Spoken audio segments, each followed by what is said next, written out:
Tahukah kalian, pada planet yang saat ini kita tempati, terdapat satu makhluk hidup yang unik.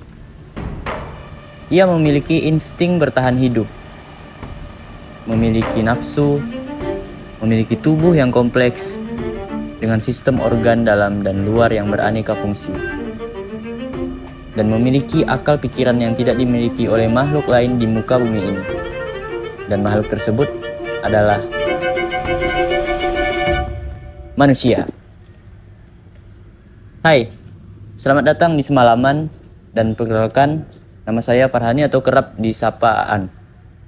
Semalaman adalah sebuah channel yang saya buat untuk menceritakan apa yang saya suka. Dan kebetulan pada kesempatan kali ini, saya sedang memenuhi tugas mata kuliah Filsafat Ilmu yang diajar oleh Bapak Dr. Andes Sugino MSI. Beliau memberi tugas kepada kami untuk mengamati suatu objek dan menemukan kesatuan, kebaikan, dan keindahan pada objek tersebut. Namun objek yang saya pilih untuk diamati adalah manusia. Di sebelah saya sudah ada relawan. Halo semuanya, perkenalkan nama saya Zio dan saya juga seorang mahasiswa di Universitas Tanjung Pura. Kalau masalah fakultas kayaknya nggak usah diomongin lah ya. Oke. Biar orang aja yang tahu. Dan sekarang mari kita mulai dari apa ya?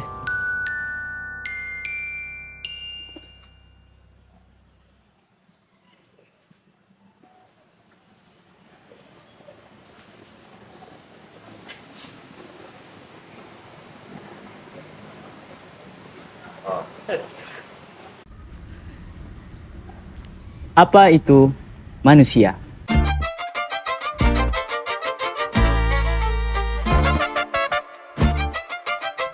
Menurut saya, manusia bukan hanya sekedar makhluk biologis. Namun, manusia juga merupakan makhluk yang memiliki pemahaman tentang kesadaran diri, kebebasan, tanggung jawab moral, dan tujuan hidup. Secara garis besar, saya menyimpulkan bahwa manusia adalah makhluk yang kompleks, diberikan anugerah oleh Tuhan berupa akal dan pikiran. Walaupun beberapa manusia ada yang memiliki keterbatasan pada mental dan jiwa, seperti ODGJ dan Down syndrome. Pada kasus ini, menurut saya mereka tetaplah manusia yang sama seperti kita. Namun Tuhan memberikan mereka keterbatasan tersebut agar menjadi kelebihan bagi mereka. Kalau koruptoran manusia bukan? Itu lebih ke keladi gatal. Kan nggak punya pikiran ya, sudah. Gitu ya sih. Saya kira itulah manusia menurut pandangan saya. Selanjutnya mungkin kita boleh beralih ke koruptor. Enggak, bukan itu. Coba agak bahaya nih. Maksudnya yang lain bisa enggak? Kesatuan manusia.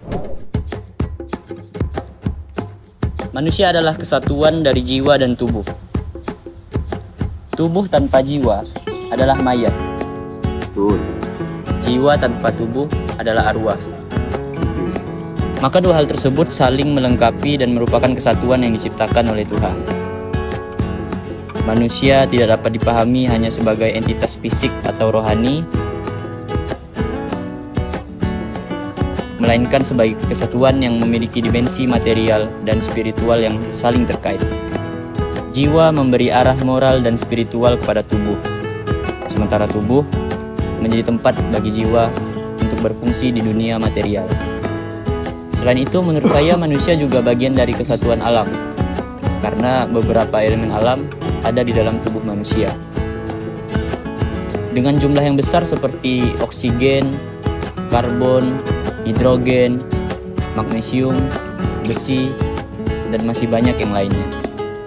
Elemen-elemen tersebut nyata ada di dalam tubuh manusia sebagai bagian dari siklus alami yang lebih besar. Bagian keempat, kebaikan manusia. Pada konsep kebaikan manusia, saya setuju dengan pendapat filsuf eksistensialis seperti Jean-Paul Sartre dan Simone de Beauvoir. Mereka menekankan pentingnya kebebasan dan autentisitas dalam mencapai kebaikan manusia. Dan menurut pandangan saya, kebaikan manusia adalah tanggung jawab atas tindakan dan keputusan yang telah dibuat. Itu adalah nilai nyata yang paling berat dilakukan oleh manusia dan bahkan saya sendiri. Dalam pandangan eksistensialis, kebaikan manusia terletak pada kemampuan untuk menghadapi kenyataan hidup, membuat pilihan yang bebas, dan bertanggung jawab atas pilihan tersebut. Kebaikan adalah hidup yang autentik, yang berarti hidup dengan cara yang sesuai dengan pilihan pribadi, tanpa menipu diri sendiri atau mengikuti norma-norma sosial yang tidak sesuai dengan jati diri. Misalnya, orang-orang yang membagikan takjil di bulan Ramadan. Apa yang terjadi jika takjil yang mereka berikan ternyata kadaluarsa? Mereka adalah orang yang bertanggung jawab atas takjil itu. Namun apabila takjil tersebut menjadi makanan yang membuat seorang muslim dapat berbuka puasa, maka mereka adalah buah ketulusan karena memberi tanpa mengenal satu sama lain. Dan demikian, kita sudah melihat sedikit keindahan manusia.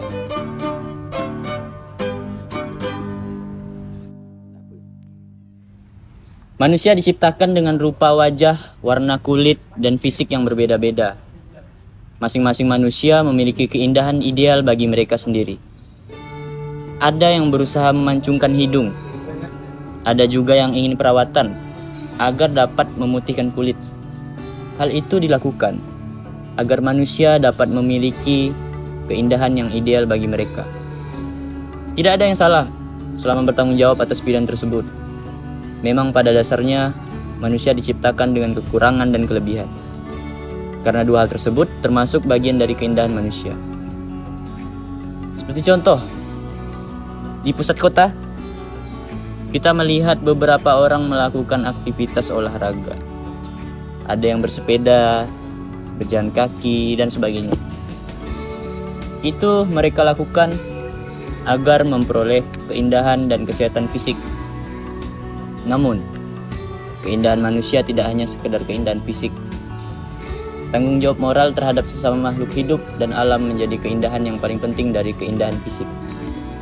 Bagi saya, keindahan manusia adalah menjadi diri sendiri, menjadi kebaikan terhadap sesama makhluk, dan menjadi kesatuan yang utuh. Kalau koruptoran? Alah, koruptor di akhirat hidupnya bakal